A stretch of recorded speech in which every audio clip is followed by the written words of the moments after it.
گزارش کرتے ہیں کہ وہ جلد سے جلد مدینہ اپارٹمنٹ کے سیلر میں تشریف لا لیں، جہاں پر آپ ہی کے لیے درس قرآن شریف منعقد کیا جاتا ہے۔ جزاک اللہ خیر۔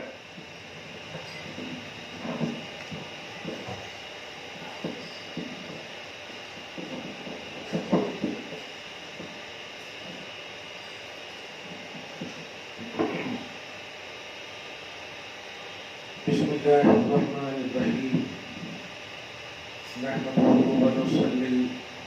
ونسلم على حبیبه الکریم الامین العزیز الرؤوف الرحیم وعلى آلہ واصحابہ الافضلین الاکرمین اجمعین، اما بعد فاعوذ باللہ من الشیطان الرجیم، بسم اللہ الرحمن الرحیم۔ وَلَقَدْ صَدَقَكُمُ اللَّهُ وَعْدَهُ إِذْ تَحُسُّونَهُم بِإِذْنِهِ، صدق اللہ العظیم۔ حصول برکت کے لیے دھیرے دھیرے درود شریف پڑھیں۔ اللہم صلی وسلم وبارک علی سیدنا و شفیعنا و حبیبنا و مولانا محمد ماہر الجود والکرم وآلہ الکرام الکریم وآلہ واصحابہ وبارک وسلم صلی اللہ تعالی علیہ وسلم۔ خدا وحدہ لا شریک کے فضل و کرم سے اللہ، رسول، قرآن، اسلام، مذہب ہمیں بہت پیار ہے۔ اللہ پاک ہم سب کو بھی اپنی بارگاہ میں محبوبیت اور رضا کی سعادت سے مالا مال فرمائے۔ گزشتہ گفتگو کو زندگی کے آخری سانس اور لمحے تک آپ ہم سب یاد رکھیں، قرآن پاک فرقان حمید، قرآن مجید انسائکلوپیڈیا آف اسلام ہے۔ ہر چیز کا اس میں سولوشن، ہر پرابلم کا سولوشن اس میں موجود ہے۔ بس ضرورت اس بات کی ہے کہ ہم اسٹڈی کریں، مطالعہ کریں، اور کسی وجہ سے اگر مطالعہ کا موقع میسر نہ ہو تو اس بات کا 100% یقین رکھیں کہ ہمارا مذہب کمپلیٹ ہے، ہمارا اسلام کمپلیٹ ہے۔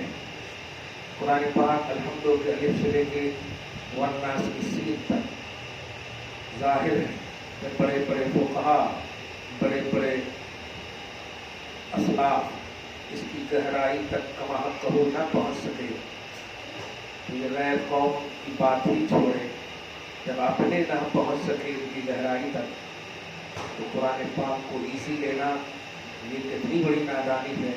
ان غیروں کی یہ نہیں جانتے۔ ہمیشہ قرآن پر حملے ہوئے، اسلام پر حملے ہوئے۔ فہرست میں 2-3 فہرست جلدی سے گنا دوں۔ نمرود کے مقابلے میں ابراہیم حق ظاہر ہوئے، فرعون کے مقابلے میں موسیٰ کو رب نے غلبہ عطا فرمایا۔ اب دور نہ جائیں، یزید کے مقابلے میں حسین کو غلبہ ملا۔ سب کا مقصد تھا توحید، سب کا مقصد تھا حق۔ حق کے مقابلے میں باطل کی سرکوبی ہوتی ہے اور ہوگی، اللہ پاک کا دائمی وعدہ ہے۔ آج بھی اگر قرآن پر اٹیک، مسلم پر سنہ پر اٹیک کرنے کی کوئی بھی سازش کریں گے، اللہ کی تدبیر کے سامنے اس کی سازش بے نقاب بھی ہوگی اور تباہ بھی ہوں گے، نصف نابود ہوں گے۔ چنانچہ آج کسی گھر میں یزید نام لیوا نہیں ہے، حسین ہر گھر میں موجود ہے۔ گھر تو بڑی بات ہو گئی، ہر گھر کے ممبر میں موجود ہے، ہر گھر کے در و دیوار میں حسینیت موجود ہے۔